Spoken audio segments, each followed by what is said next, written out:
টি-20 ক্রিকেটের টাইগাররা এখনো পিছিয়ে আছে বলে স্বীকার করলেন সাবেক প্রধান নির্বাচক ও বর্তমান বিসিবির chief coordinator of program Minhajul Abedin Nannu.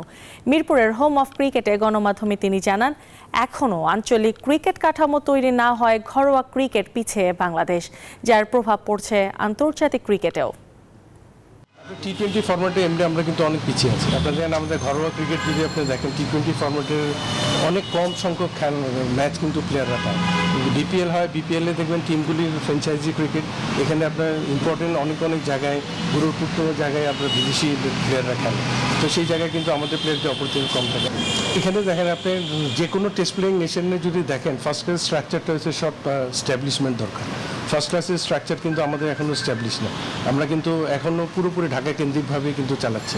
তো যখনই আপনার রিজিওনাল বোর্ডগুলি হবে, যখনই স্ট্রাকচারগুলি স্ট্যাবলিশ হবে, আশা করছি তখনই আপনার একটা কিছু ভালো ফল কিন্তু দেখা যাবে।